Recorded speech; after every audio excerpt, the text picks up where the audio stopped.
You set a midpoint, few final big strokes, and pull. Rotational gradients. I call them rotational, radial, circular. Whatever it is, it allows you to get this beautiful outward glow effect that you can use as a great base for your compositions. I don't do these very often, and I think I find every time I do them that they're extremely challenging to get perfect.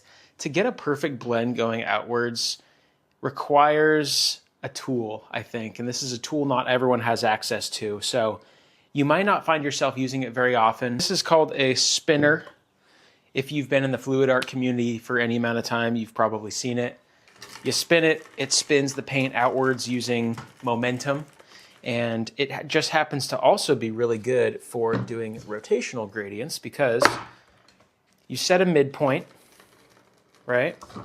Probably bring it this way just a little bit, right? So you got a midpoint. You stick a brush on it, and then the brush moves the paint in a radial way. Now, we talked about brush selection. This is still very important, especially for this kind of piece. You want to use a brush that spans pretty much the entire length of what you're trying to do. Worst case, you can add a little bit of edge off to the side just to cover those corners. But ideally, unlike today, you want to use like a square or even better, a round canvas for this technique because there's not going to be any gaps because the canvas is rotating and you're going to have consistent and concentric lines, just like I did here for my painting Osprey, which was actually on a wooden panel. So the wood is nice and flat and hard, so it actually is perfect for this technique. I also think that you want to use a brush that doesn't require you to push downwards really hard. I know I'm kind of skipping ahead here, but you can see that I'm really working to keep the spinner moving when I'm using this Liquitex Freestyle brush. And I think that's just because the bristles are a lot stiffer. So you have to push downwards harder to kind of get the paint moving correctly. Whereas with this Hake brush, it requires a lot lighter of pressure. It holds a lot more paint in those tiny little goat hair bristles. So you can really just keep your hand in place, spin the canvas, and you don't have to worry that the Hake is gonna have too much friction with the canvas. So once again, the Hake brush I think is proving to be the goat of all blending brushes, full pun intended. I've already pre-selected the colors and I'm going to do it based on this gradient that I made using Procreate. You can see how it's just a very beautiful blue, kind of like a cyan color in the middle, cobalt blue, and then fading out to like a Payne's gray, purplish kind of vibe. We have our colors already selected. Titanium white, just to keep the colors expanding outward, keep that nice brightness. We're actually going to use phthalo blue, which is a green shade, to give it that kind of cyan color by mixing it with the white in the middle. We're going to have that come out to a cobalt blue, just to have that nice saturated blue ring. And then that's going to fade out to a mixture of this purpley blue kind of mix. Ultramarine blue, ultramarine violet, they go great together. And then that's going to fade out to a Payne's gray mixed with an ultramarine violet, kind of give it that hazy navy effect going outwards. And then it's going to fade out to carbon black. So I'm just going to put a little bit of water in each of these. So we got our white here. Again, just a tiny bit of this phthalo blue. And you'll see how it creates this beautiful cyan kind of color here. Perfect for the middle. Next up, cobalt blue. Basically pure cobalt. Maybe like a tiny bit of white in there. We'll add a little phthalo, a little bit of white. Just to add a little bit of brightness in it. Next up, we have our ultramarines. This is that really nice outer color. Gonna add just a tiny bit of white in there. Tiny bit. Really just to add some brightness in the middle, of course. Second to last color, ultramarine violet. Payne's gray. And then, of course, end it with the big bad carbon black. Okay.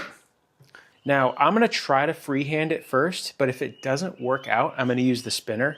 I know not everyone has access to the spinner, but again, that's why these radial gradients are so hard. You're going to see how tricky this is to actually manually do. So because the middle is being interacted so much with by the brush, you'll find that you actually need a little bit less in the middle. I don't want to go too much or else it's going to push all that paint outwards.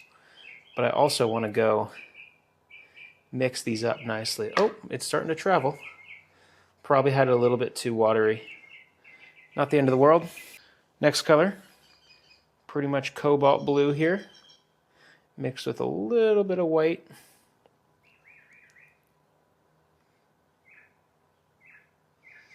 Coming outwards kind of far, just to really create that glow effect. And I think I'm going to mix a little bit of this in there by hand, just to really sell that effect. Keep them kind of moved and in together. I think doing this allows the blend to be a little nicer when you apply the brush. You don't have to, just a little intuition that I feel like could work, could help. Purple, beautiful purple. Loving this color. Really pushing it outwards as best that we can. Next up, we got our Payne's Gray mixed with our Ultramarine Violet, going almost all the way out there without fully, and of course ending with the Carbon Black, getting it totally off the canvas. No problemo. We're going to try to keep this midpoint right in the middle and do our best to not move the brush around too much, really only doing as much as necessary. Again, if it's not looking good, I'm going to switch to the spinner just to see if that helps keep the center point a little bit better.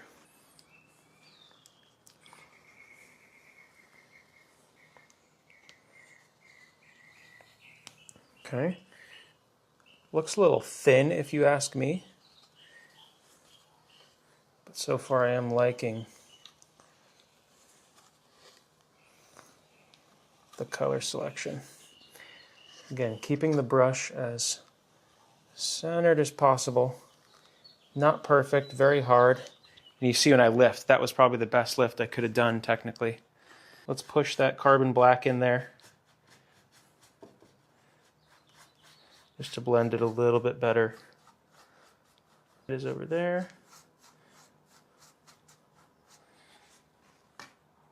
And then doing this. Now, that's probably as good as it's going to get without doing any kind of rotational device. I think we can do better. So let's get the device. Let's add some thickness to the paint. And let's see how good it looks by doing it that way. Let's make sure our midpoint is pretty determined. Let's say it looks decent there. Now, we only have a few minutes of time. It's very wet still, so that's okay. But if we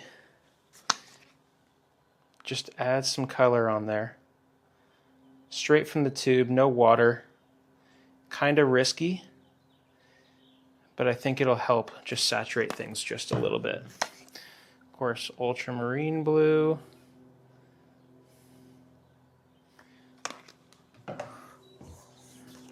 Ultramarine violet. Our Payne's Gray color.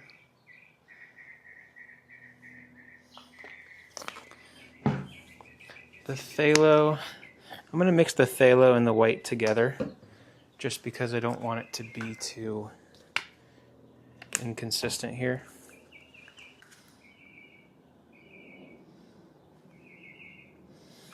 Okay. So we've got everything down. Any opportunities for improvement? Perhaps a little bit more of the ultramarine violet going out is my feeling right there. Okay. Of course, have our Carbon Black. Just get it in those corners. And then finally, I think adding a little bit of water could be the move here. Just a small amount. Not too much. If you do too much, the canvas gets a little bubbly. So you got to be careful there. All right, so here we go. Rotate it while keeping the brush in one spot. Now I'm going to pull it out just a little bit, just to start mixing the colors. I'm going to pull it in a little bit, just to get the blues mixing nicer. Okay, I am already pretty happy with it. Now if I keep it in the same spot, do a few more strokes, go back and forth just a little bit, just a very small amount.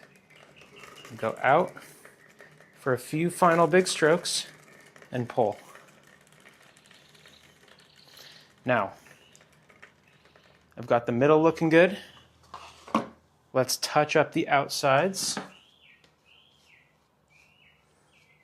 which is good. It's just a little baby sliver, nothing too crazy. Just try to really get paint all the way, kind of match that rotation as good as possible.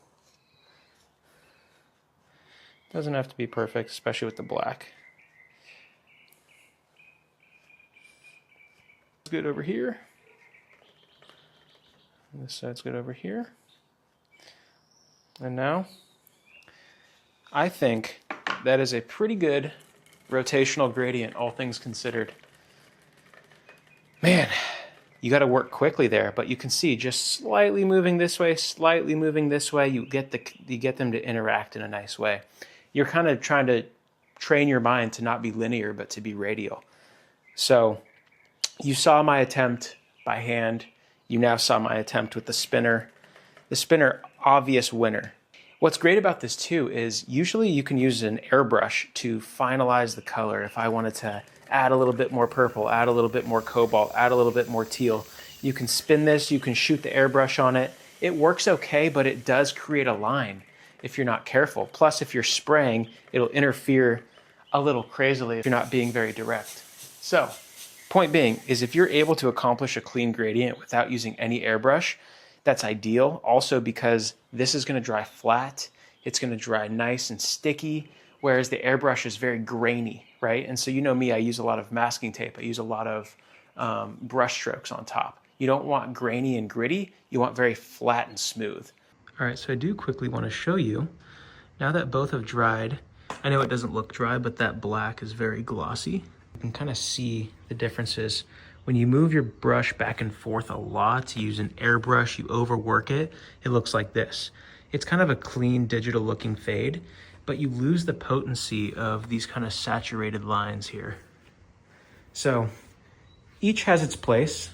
There's definitely a preference for either. I feel like this one's a stronger glow because I didn't overwork it so much, whereas this one is going to be a little bit more faded and overworked, obviously. This texture, you hear that? Very textured. You hear this? No texture at all. So that's as a result of the airbrush doing a ton of layers versus just doing no airbrush, letting it dry, and I think this is a much better surface to paint on than the airbrush is. So I'm happy with this, all things considered. And now we'll move on to a linear gradient.